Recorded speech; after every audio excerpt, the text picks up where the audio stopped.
Hello guys, welcome back to my channel baby দিয়া blog. তোমরা সকলে কেমন আছো? আশা করি ভালো আছো, আর আমিও ভালো আছি। তো এই দেখো, দিয়া কান্না করছে ঘুম থেকে উঠেই, সকালে বাইরে বের হবার জন্য।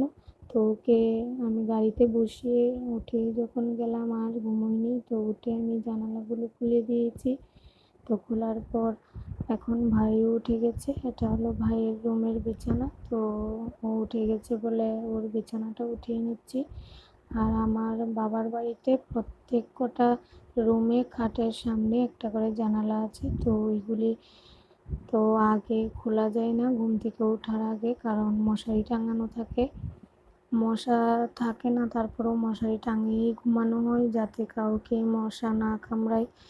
আর দিয়া সারাদিন ভাইয়ের রুমেই থাকে, কারণ ভাইয়ের রুমটা একদম সামনের রুম। তো সারাদিন দিয়া ভাইয়ের খাটে থাকে, তারপর রাতে আমরা ঘুমানোর সময় আমাদের রুমে নিয়ে যাই ওকে ঘুমানোর জন্য। আমরা ঘুমানোর একটু আগে।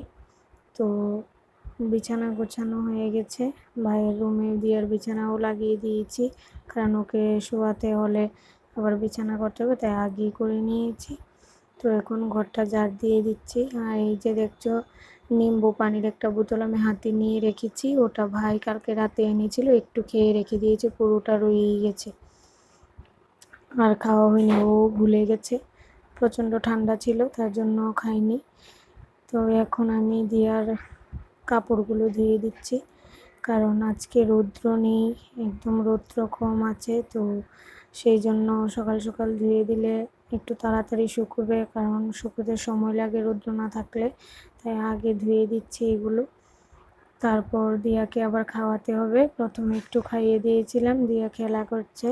বাবা যে গাড়িটা ওকে বার্থডেতে দিয়েছে, ওই গাড়িটার মধ্যে বসে খেলা করছে।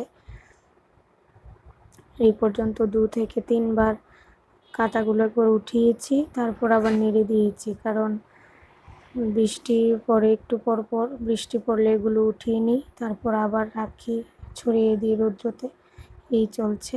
এই পর্যন্ত 2-3 বার ছড়িয়ে দেওয়া হয়ে গেছে।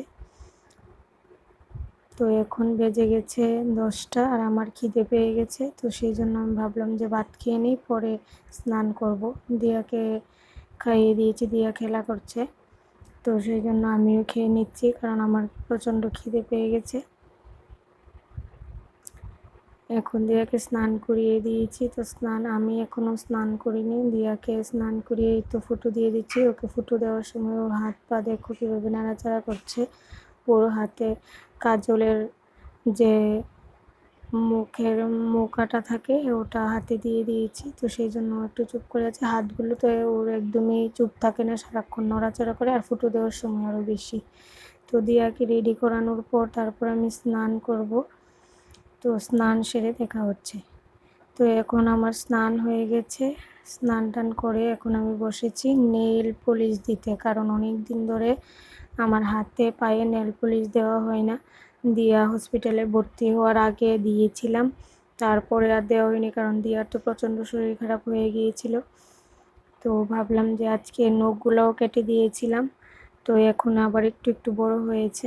তো ক্যামেরার সামনেই নেল পেন্ট দিয়ে দিচ্ছি। ভিডিওটা এই পর্যন্তই ছিল। ভালো লাগলে অবশ্যই লাইক কমেন্ট শেয়ার করে দেবে। টাটা।